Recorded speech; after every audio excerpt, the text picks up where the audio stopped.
WNBC TV New York. This is Live at 5 with Jack Cafferty, Sue Simmons, and Al Roker with the weather. Jack is now in an interview area. Thanks, Sue. Our next guest on Live at 5 is parachutist Gregory Robertson, who made a daring mid-air rescue of an unconscious colleague just 10 seconds before they both hit the ground during what was supposed to be a routine jump last month.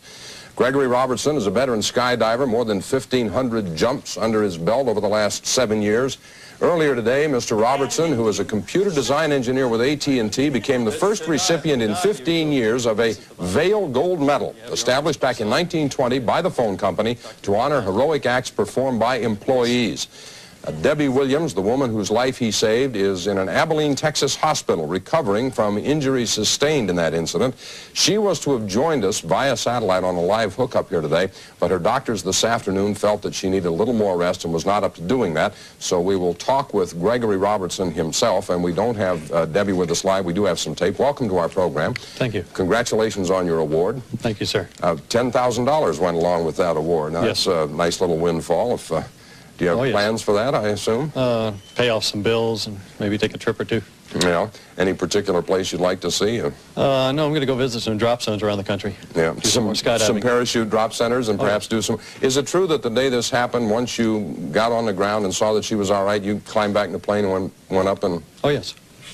Oh, yes. I went right back up after I saw she was getting air evac out and everything was returning back to normal at the drop zone.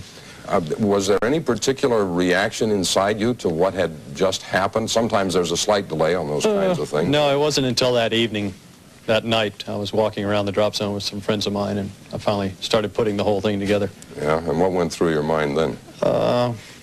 Just that I figured out that, yes, I had saved a life. And come very close to perhaps losing your own life. As I understand it, you were free-falling at a speed of something approaching 200 miles an hour and got both these chutes open within a matter of seconds before the two of you would have hit the ground, and that, of course, would have been that. Yes, I figure I had about 5 seconds left to work with overall. That much time, huh? Yeah, right. All right, we have got some tape that will give the viewers an idea of kind of the sequence of events, Steve, if you'll roll it. And perhaps you can talk us through what went on here. Okay, that shows we've exited the aircraft there, and she's collided, she's unconscious, and I'm in a dive heading towards her.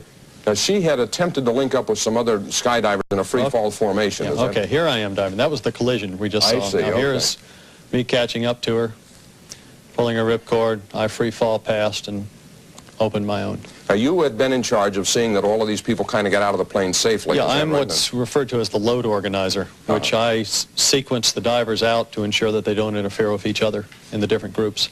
All right, and you saw her collide during the attempt to link up with another diver, and you could tell what, by the way she was postured in the air? I was in free fall with them at the time, and I was about 70 feet away from them, and she passed under me after the collision, and I could see blood all over her mouth, and she was just not moving any muscles. Now, she was falling below you. How do you go about catching up to her? You pin your arms to your side and just stick your head straight at the ground and just go into a dive. And when you got to her, as I read the description, she was kind of on her back. You had to right her so that when you, I guess, pulled the ripcord, the chute wouldn't tangle up in... That is correct, yes. And all of this happened with about 5 seconds before the two of them hit the earth. Now, we mentioned that Debbie was supposed to be linked up with us in a live hookup from her hospital bed in Texas. The doctors said no to that. But earlier today, when Gregory was given his Vail Award by AT&T, they did have a link up, and Debbie did have something to say to Gregory, and we have a little piece of that tape. Let's listen. Gregory, I just want to thank you for having the skydiving expertise to foresee the situation that I put myself in, and you were able to do something about it. I certainly do thank you a lot. Was that the first time you had heard from her? No, I went and saw her last Thursday in the Phoenix hospital and talked to her about the whole incident. Now, her prognosis is pretty good. She's going to be up and around here before we know it. Probably a week she'll be out of the hospital, and a month or two she'll be back to doing everything except skydiving. Except skydiving. And she was very adamant. Apparently she did talk to some reporters, and she is very adamant that after about 56 jumps, she's not going to do this anymore. Which I think she said she's going to try sailing from this something point on. a little. Now, is it true that you told her that her obligation to you for this whole thing is she owes you a beer? Yeah, she owed me a signature in my logbook and a beer. And a beer, and that's that. Yes. Gregory, it's a rare human being, I think, who will put his life to the degree of risk that you did on that day, and all of us here congratulate you on your award and wish you continued success, and I thank you for visiting with us on Live at 5. It's nice to meet you. Thank you for having me, sir. All right. Sue?